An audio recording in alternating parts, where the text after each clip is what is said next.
সাকিব আল হাসান বাংলাদেশ ক্রিকেটের মুকুটহীন সম্রাট।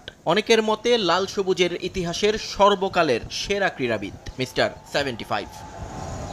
ক্যারিয়ারের শুরু থেকে আজ পর্যন্ত যখনই মাঠে নেমেছেন, সমর্থকরা শেষ পর্যন্ত বিশ্বাস রেখেছেন সাকিবের উপর। যখন মাঠে ছিলেন না, তখনও তাকে ছেড়ে যায়নি তার ফ্যান বেস। অনেকে মজা করে বলেন, সাকিবের ক্যারিয়ারের সবচেয়ে বড় প্রাপ্তি তার লয়াল ফ্যানরাই।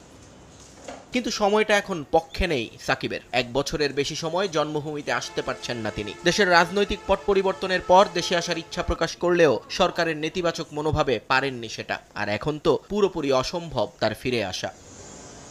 যদিও এসবের ধার কখনোই ধারেনি সাকিবের সমর্থকরা। চরম বৈরী সময়েও তারা বারবার সাকিব সাকিব চিৎকারে প্রকম্পিত করেছেন দেশের বিভিন্ন স্টেডিয়ামের আকাশ বাতাস। ব্যানার প্ল্যাকার্ড নিয়ে এসেছেন মাঠে, কিন্তু সেখানেই বাধে বিপত্তি। নিরাপত্তা কর্মীদের রোষানলে পড়তে হয় তাদের। সাকিবের নামাঙ্কিত ব্যানার প্ল্যাকার্ড কেড়ে নেওয়া হয় হাত থেকে। অভিযোগ ছিল, ব্যানার নিয়ে ঢুকতে চাওয়ায় অনেকেই শারীরিকভাবে লাঞ্ছনারও শিকার হয়েছেন স্টেডিয়ামের গেটে। যেন সরকার এবং বিসিবির সাইলেন্ট এক নিষেধাজ্ঞা চলছিল সাকিবের উপর। যদিও প্রতিবারই এ বিষয়ে নিজেদের কিছুই করার নেই বলে আত্মসমর্পণ করত বিসিবি কর্তারা।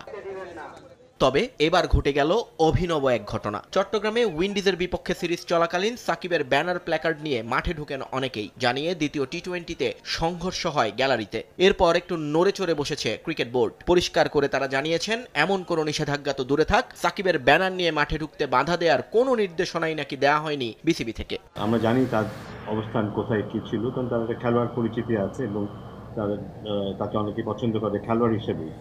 হয়তো রাজনীতিতে তার অবস্থান নিয়ে বিভিন্ন রকমের কথা আছে এবং থাকবে, স্বাভাবিক, কিন্তু তার খেলোয়াড় পরিচিতিটা তাকে যথেষ্ট পপুলার করেছে এবং তাকে অনেক পছন্দ করে, সেই হিসেবে তার ছবি নিয়ে আসতে পারে। তবে সংঘর্ষের ঘটনা থানা পুলিশ পর্যন্ত গড়া নয়। এবার হয়তো একটু বিব্রত বিসিবি। তাই ভবিষ্যতে যাতে এ ধরনের কিছু না ঘটে সে বিষয়ে সিকিউরিটি বিভাগকে নির্দেশ দেওয়া হবে বলেও নিশ্চয়তা দিয়েছেন বিসিবি কর্তারা। সিকিউরিটি চেয়ারম্যান যে আছেন বা প্রেসিডেন্ট মহোদয়ের সাথে আমরা কথা বলে দেখবো, আমি জানি না এটা আমার মনে হয় আমরা আপনারা তুলেছেন, ইনভেস্টিগেট।